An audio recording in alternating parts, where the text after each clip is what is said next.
नमस्कार। हम सभी ने बीते दिनों में देश का सामर्थ्य और उसका संयम दोनों देखा है। मैं सबसे पहले भारत की पराक्रमी सेनाओं को, सशस्त्र बलों को, हमारी खुफिया एजेंसियों को, हमारे वैज्ञानिकों को, हर भारतवासी की तरफ से सैल्यूट करता हूं। हमारे वीर सैनिकों ने ऑपरेशन सिंदूर के लक्ष्यों की प्राप्ति के लिए असीम शौर्य का प्रदर्शन किया। मैं उनकी वीरता को, उनके साहस को, उनके पराक्रम को आज समर्पित करता हूं हमारे देश की हर माता को, देश की हर बहन को और देश की हर बेटी को ये पराक्रम समर्पित करता हूं। साथियों, 22 अप्रैल को पहलगाम में आतंकवादियों ने जो बर्बरता दिखाई थी, उसने देश और दुनिया को झकझोर दिया था। छुट्टियां मना रहे निर्दोष मासूम नागरिकों को धर्म पूछकर उनके परिवार के सामने, उनके बच्चों के सामने बेरहमी से मार डालना, यह आतंक का बहुत बीभत्स चेहरा था, क्रूरता थी। ये देश के सद्भाव को तोड़ने की घिनौनी कोशिश भी थी। मेरे लिए व्यक्तिगत रूप से ये पीड़ा बहुत बड़ी थी। इस आतंकी हमले के बाद सारा राष्ट्र, हर नागरिक, हर समाज, हर वर्ग, हर राजनीतिक दल एक स्वर में आतंक के खिलाफ कड़ी कार्रवाई के लिए उठ खड़ा हुआ। हमने आतंकवादियों को मिट्टी में मिलाने के लिए भारत की सेनाओं को पूरी छूट दे दी और आज हर आतंकी, आतंक का हर संगठन जान चुका है कि हमारी बहनों बेटियों के माथे से सिंदूर हटाने का अंजाम क्या होता है। साथियों, ऑपरेशन सिंदूर ये सिर्फ नाम नहीं है, ये देश के कोटि कोटि लोगों की भावनाओं का प्रतिबिंब है। ऑपरेशन सिंदूर न्याय की अखंड प्रतिज्ञा है।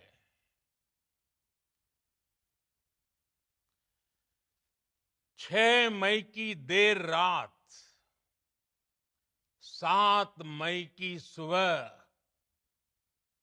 पूरी दुनिया ने इस प्रतिज्ञा को परिणाम में बदलते देखा है। भारत की सेनाओं ने पाकिस्तान में आतंक के ठिकानों पर, उनके ट्रेनिंग सेंटर्स पर सटीक प्रहार किया। आतंकियों ने सपने में भी नहीं सोचा था कि भारत इतना बड़ा फैसला ले सकता है। लेकिन जब देश एकजुट होता है, नेशन फर्स्ट की भावना से भरा होता है, राष्ट्र सर्वोपरि होता है, तो फौलादी फैसले लिए जाते हैं, परिणाम लाकर दिखाए जाते हैं। जब पाकिस्तान में आतंक के अड्डों पर भारत की मिसाइलों ने हमला बोला,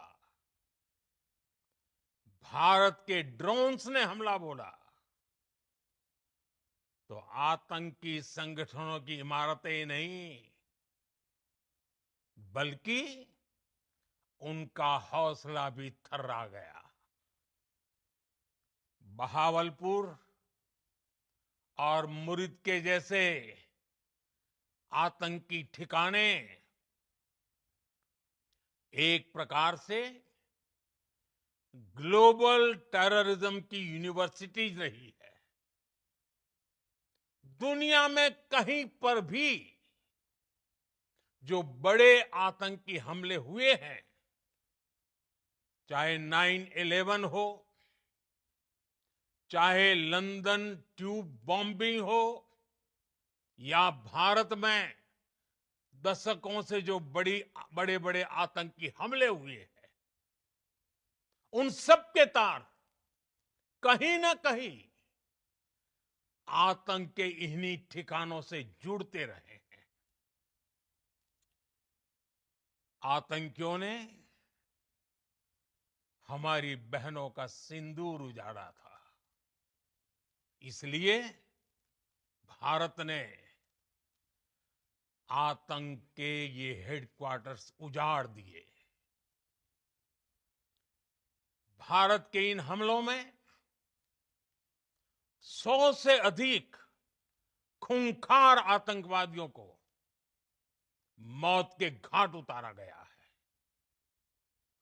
आतंक के बहुत सारे आका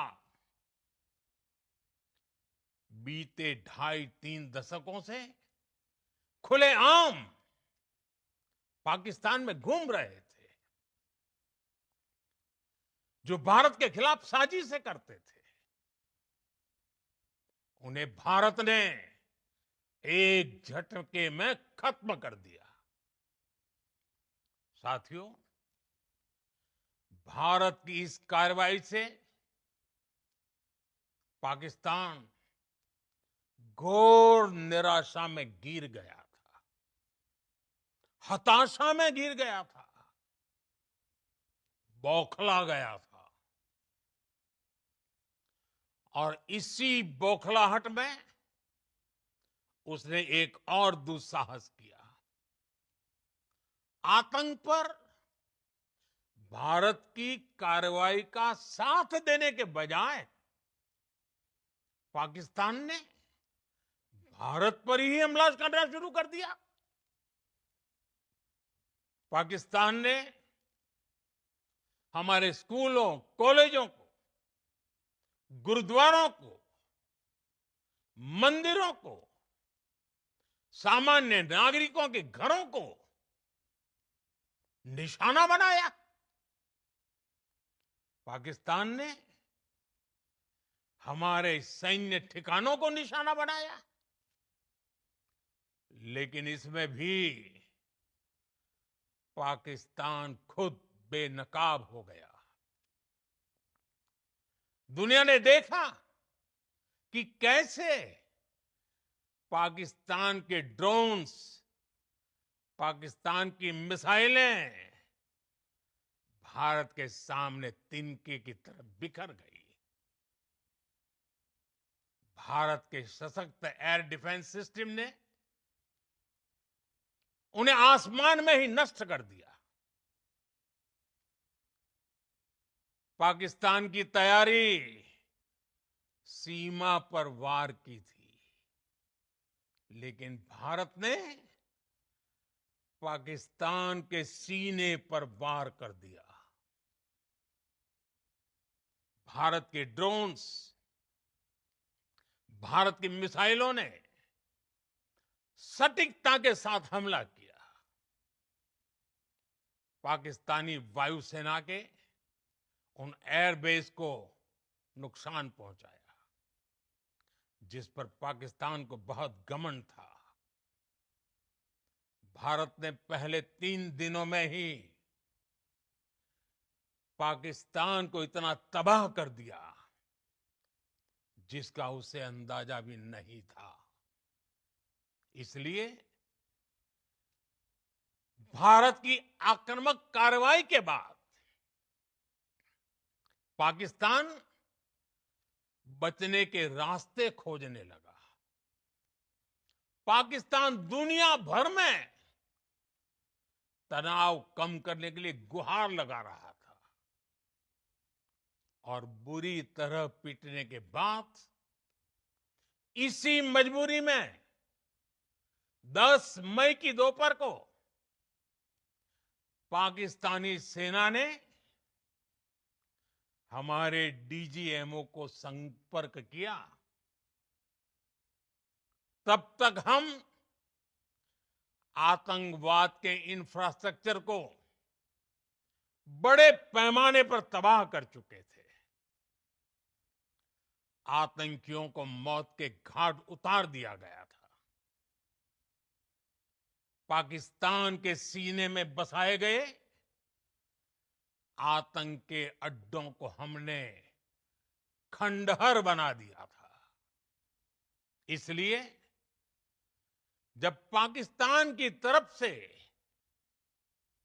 गुहार लगाई गई, पाकिस्तान की तरफ से जब ये कहा गया कि उसकी ओर से आगे कोई आतंकी गतिविधि और सैन्य दुस्साहस नहीं दिखाया जाएगा, तो भारत ने भी उस पर विचार किया। और मैं फिर दोहरा रहा हूं, हमने पाकिस्तान के आतंकी और सैन्य ठिकानों पर अपनी जवाबी कार्रवाई को अभी सिर्फ स्थगित किया है। आने वाले दिनों में हम पाकिस्तान के हर कदम को इस कसौटी पर मापेंगे कि वो क्या रवैया अपनाता है। साथियों, भारत की तीनों सेनाएं, हमारी एयरफोर्स, हमारी आर्मी और हमारी नेवी, हमारी border security force BSF, Bharat के अर्धसैनिक बल लगातार अलर्ट पर है। सर्जिकल स्ट्राइक और एयर स्ट्राइक के बाद अब ऑपरेशन सिंदूर आतंक के खिलाफ भारत की नीति है। ऑपरेशन सिंदूर ने आतंक के खिलाफ लड़ाई में एक नई लकीर खींच दी है। एक नया पैमाना, न्यू नॉर्मल तय कर दिया है। पहला, भारत पर आतंकी हमला हुआ तो मुंह तोड़ जवाब दिया जाएगा। हम अपने तरीके से, अपनी शर्तों पर जवाब देकर रहेंगे। हर उस जगह जाकर कठोर कार्रवाई करेंगे जहां से आतंक की जड़ें निकलती हैं। दूसरा, कोई भी न्यूक्लियर ब्लैकमेल भारत नहीं सहेगा। न्यूक्लियर ब्लैकमेल की आड़ में पनप रहे आतंकी ठिकानों पर भारत सटीक और निर्णायक प्रहार करेगा। तीसरा, हम आतंक की सरपरस्त सरकार और आतंक के आकाओं को अलग अलग नहीं देखेंगे। ऑपरेशन सिंदूर के दौरान दुनिया ने पाकिस्तान का वो घिनौना सच फिर देखा है, जब मारे गए आतंकियों को विदाई देने पाकिस्तानी सेना के बड़े बड़े अफसर उमड़ पड़े। स्टेट स्पॉन्सर्ड टेररिज्म का ये बहुत बड़ा सबूत है।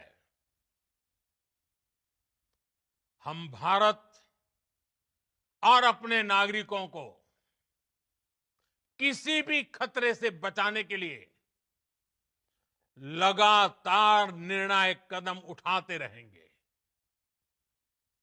साथियों, युद्ध के मैदान पर हमने हर बार पाकिस्तान को धूल चटाई है और इस बार ऑपरेशन सिंदूर ने नया आयाम जोड़ा है।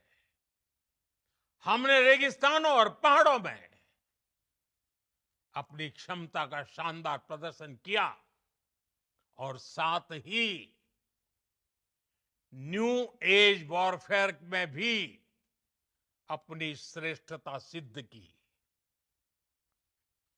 इस ऑपरेशन के दौरान हमारे मेड इन इंडिया हथियारों की प्रामाणिकता सिद्ध हुई।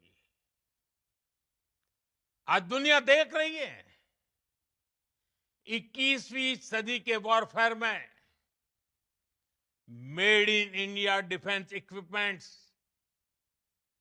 इसका समय आ चुका है। साथियों, हर प्रकार के आतंकवाद के खिलाफ हम सभी का एकजुट रहना, हमारी एकता हमारी सबसे बड़ी शक्ति है। निश्चित तौर पर ये युग युद्ध का नहीं है, लेकिन ये युग आतंकवाद का भी नहीं है। टेररिज्म के खिलाफ जीरो टॉलरेंस, ये एक बेहतर दुनिया की गारंटी है। साथियों, पाकिस्तानी फौज, पाकिस्तान की सरकार जिस तरह आतंकवाद को खाद पानी दे रहे हैं, वो एक दिन पाकिस्तान को ही समाप्त कर देगा। पाकिस्तान को अगर बचना है तो उसे अपने टेरर इंफ्रास्ट्रक्चर का सफाया करना ही होगा। इसके अलावा शांति का कोई रास्ता नहीं है। भारत का मत एकदम स्पष्ट है। टेरर और टॉक एक साथ नहीं हो सकते। टेरर और ट्रेड एक साथ नहीं चल सकते और पानी और खून भी एक साथ नहीं बह सकता। मैं आज विश्व समुदाय को भी कहूंगा, हमारी घोषित नीति रही है अगर पाकिस्तान से बात होगी तो टेररिज्म पर ही होगी। अगर पाकिस्तान से बात होगी तो पाक ऑक्युपाइड कश्मीर पीओके उस पर ही होगी। प्रिय देशवासियों, आज बुद्ध पूर्णिमा है। भगवान बुद्ध ने हमें शांति का रास्ता दिखाया है। शांति का मार्ग भी शक्ति से होकर जाता है। मानवता शांति और समृद्धि की तरफ बढ़े, हर भारतीय शांति से जी सके, विकसित भारत के सपने को पूरा कर सके, इसके लिए भारत का शक्तिशाली होना बहुत जरूरी है। और आवश्यकता पड़ने पर इस शक्ति का इस्तेमाल भी जरूरी है। और पिछले कुछ दिनों में भारत ने यही किया है। मैं एक बार फिर भारत की सेना और सशस्त्र बलों को सैल्यूट करता हूं। हम भारतवासी के हौसले, हर भारतवासी का एकजुटता का शपथ, संकल्प, मैं उसे नमन करता हूं। बहुत बहुत धन्यवाद। भारत माता की जय। भारत माता की जय। भारत माता की जय।